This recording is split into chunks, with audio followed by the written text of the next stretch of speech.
Good evening, everyone. I was going to take some time to go over and review lesson 13. Um, I'm sure everyone has done all of the questions that I had put in there on the assignment as you were reading through chapter 13, lesson 13, should I say. Those will also double as notes for you to study because at the end of Living Online, we're going to have a final. And you never know which one of those questions may be in the final or from the quiz. You also have to study over the quiz as well because I'm going to pull from those as well for the final. So we are going to look at the review questions of lesson 13. Now, your computer wants to send a request for a web page to the web server at ccilearning.com. Which address information will your computer include? Well, it gives you several different options, and the correct answer should have been the web server's IP address. In the lesson, it is mentioned in 415. So if you'll flip to 415, then you will find where it says IP address. Now, an IP address is represented by the grouping of 4 different numbers, and each number is separated by a period. And those numbers are going to vary, and you may have 2 numbers, and then you may have 3. So just look for the separations of the dots. 3 dots, there'll be 4 sets of numbers. That is going to tell you exactly where to go address-wise. But it's the same as typing in it in letter form. Kind of like whenever someone is sending Morse code, they're sending it dots and stuff like that, and you're having to decipher it instead of just sending you a regular code. So with your IP address, it is represented by the grouping of those 4 numbers between 0 and 255. Then anytime that you visit ask.com website, your computer exchanges packets of information with ask.com.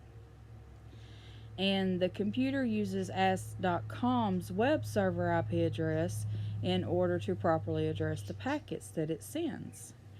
Okay, so because your return address information is your computer's IP address, it is also included in the packet. It's not just where you're wanting to go, it's also going to have your information as well. And then it goes into discussing on the DNS, which is your domain name system. And then that is also 415. And then whenever you're putting your IP address into your address bar, you notice that it is popping up just random recently searched suggestions. You just keep typing until you put it exactly the way that you want it if you want to go directly to that one site. Most people type a text-based website address into that browser bar. For example, you can visit the ask.com website by typing www.ask.com into the browser of the address bar. But your computer can discover the IP address in numbers as well. The domain name system is a service that keeps track of the IP addresses of the web servers around the internet and it will map those IP addresses to text-based names. You enter into the text thing. So once you put it in here as text form and you send it out, then it's going to go to this service that's going to turn it into the numbers.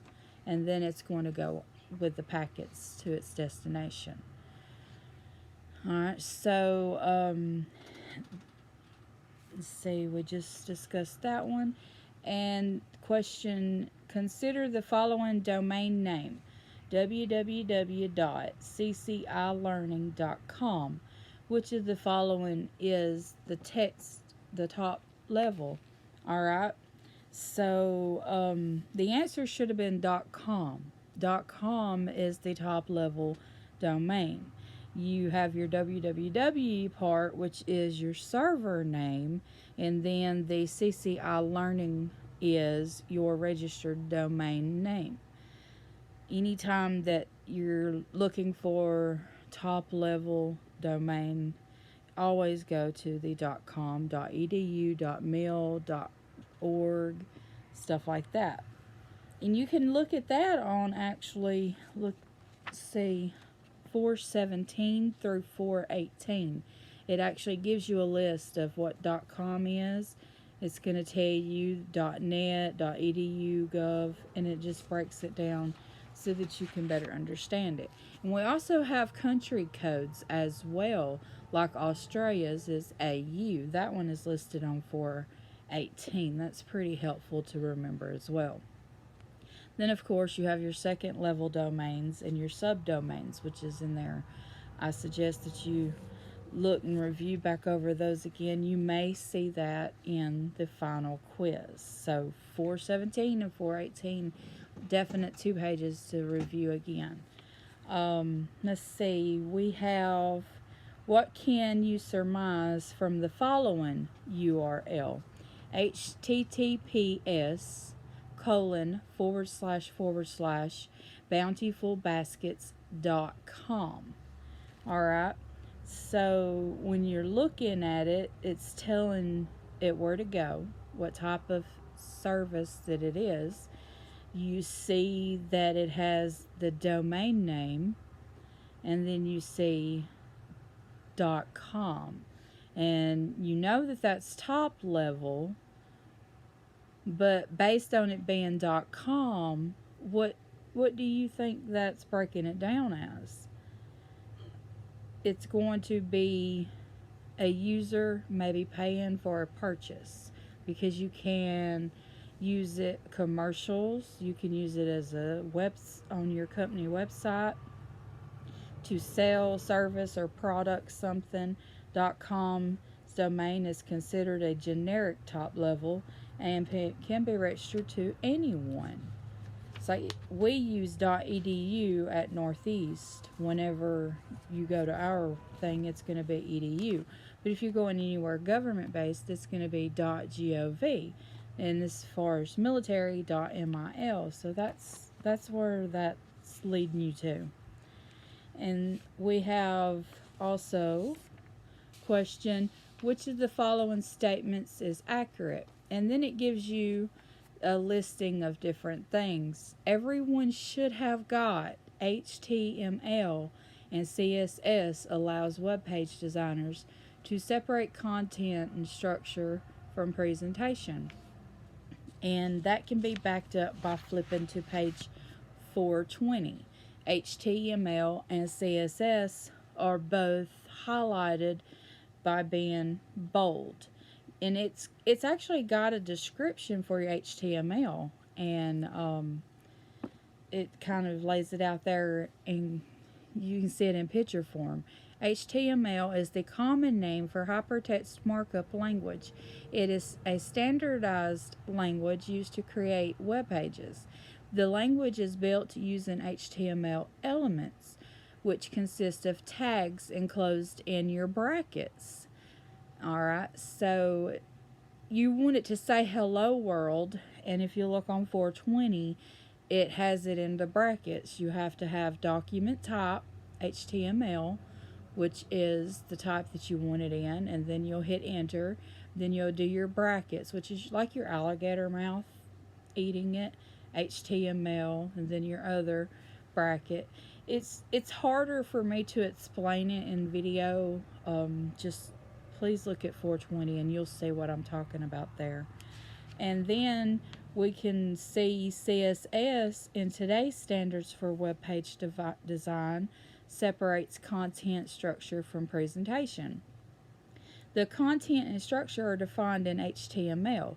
presentational attributes, that is, properties such as font colors, background styles, element alignment, and so on. These are defined as cascading style sheets, CSS. So that anytime you see CSS, it's going to break down to cascading style sheets. Alright, so on 421, it gives you a visualization of CSS the way it is. So look over on 421, and then it goes into hyperlinks.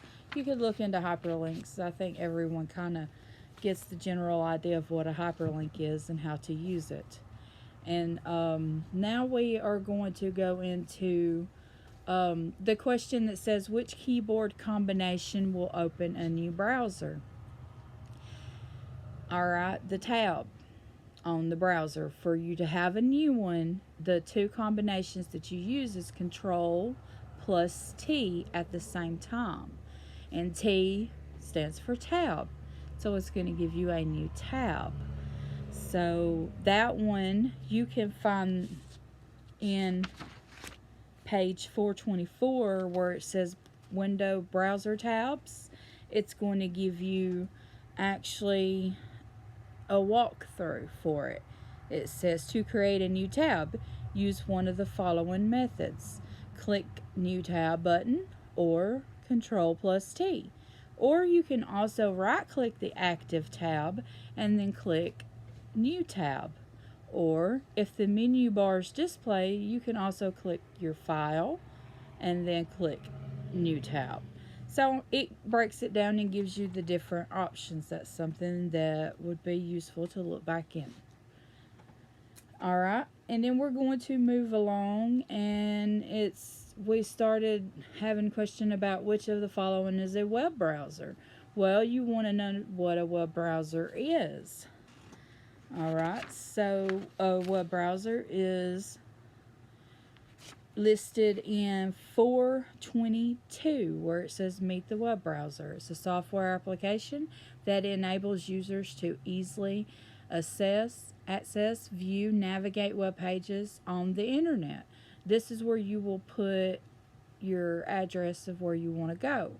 So all of that is listed from 422 to 423.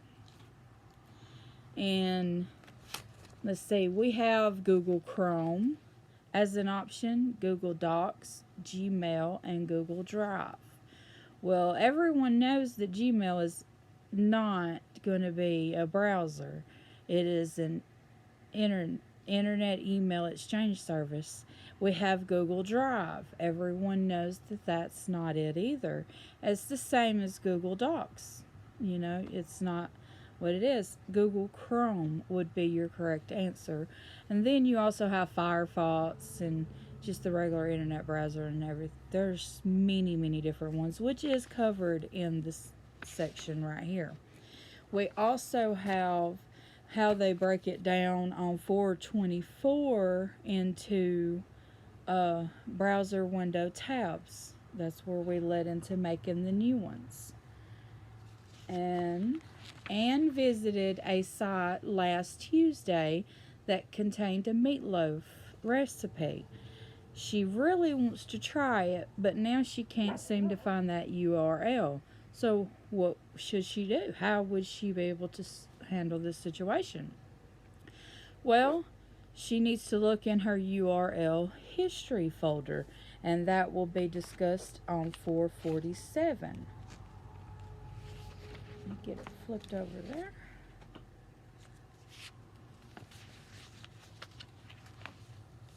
And it is titled Browsing History in 447.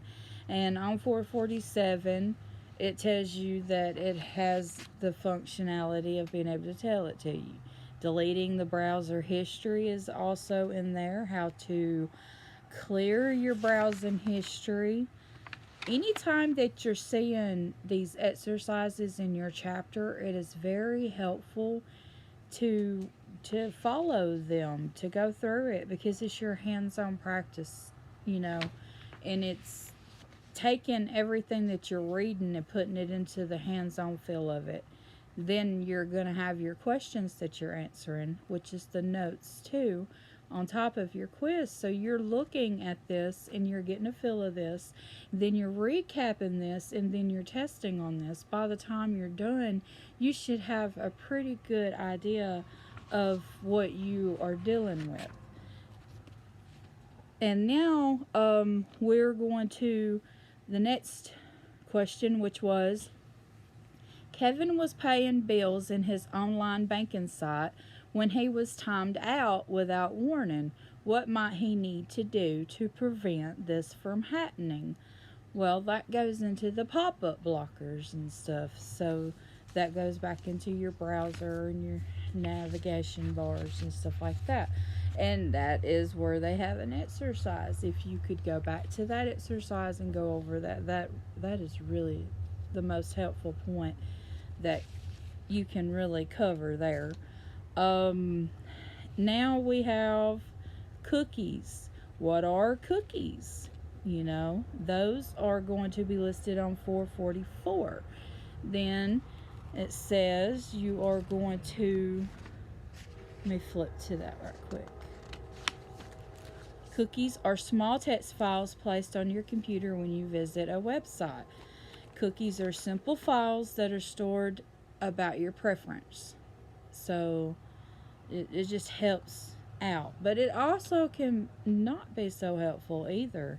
So, I mean, you just kind of got to decide if you want to clear all your cookies or not, because it can be dangerous for your browser to have that too. Because people can go back and get your information. Say you go and you pay a bill and you leave all your information on there and you didn't realize it, but you accidentally saved your card information to it. Well, in your cookies, if someone comes into your stuff, they can go in that and get your information. So you have to be very careful with what type of information that you're trailing behind yourself. You have first party cookies and third party cookies and session cookies. The first party cookies come in from the website that you're currently viewing. Third party cookies come in from a website other than the one that you're currently viewing, such as from a website that provides advertising content. And then your session cookies are stored only in temporary memory and are erased when you close the browser. Alright, so on 444, you can go through 444, 445, and I would even say 446. It's gonna go into detail and helping you understanding that more if you need more detail on that. What is the purpose of a browser history? Each browser includes its history function that stores the URLs of the websites that you have visited in the browser's history folder. Again, that can be found on 447. And then it tells you that in the Internet Explorer, you can click View Favorites, Feeds, and Histories. It's something that you can walk through again, and it will help you out a whole lot. What was the purpose of browser plugins and add-ons? That can be found on 450. Extending your browser functionality. So it just gives you extras that you can do with your browser. Plugins and add-ons. In order to present the interactive multimedia so abundant on the web, a browser may actually require these applications that extend its usability. These applications are called plugins or add-ons. The terms plugins and add-ons are generally used loosely and mean essentially the same thing. They refer to applications that will extend the ability of your browser. Alright, so then this chapter paragraph explains that. On 450, also you have in-browser apps. An in-browser app is a web-based type of browser extension. It is designed to extend the functionality of a browser by linking it to a web service. For example, the Pocket app. https://getpocket.com is an out service for managing reading lists of articles from the internet. You can get it from Firefox, Chrome, Internet Explorer, Edge, etc. And that is just the different types of browsers that you can use. Then the next thing that we had on here was which action is usually used to select an option in a website menu. And that again, 454. Let's get to 454. And it should be single click. And it just tells you up here what a standard page is, and it says using a mouse on the web. You have single click, and it tells you use a single click to follow a link or click a button to perform. And then you have double click, delayed click, long press, pointing, and mouse over. That's something that you could look back over 454. It's not a real big description, but it definitely explains what you need to know about that.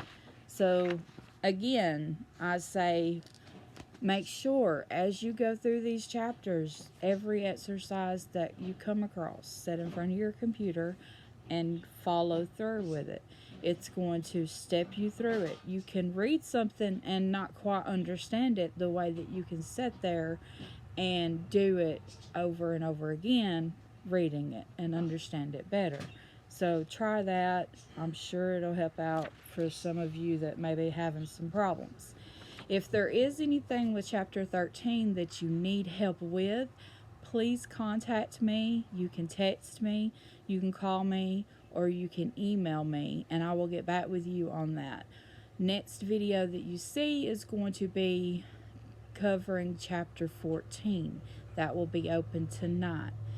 And I hope that everyone has had a great day today, and I look forward to seeing you in class.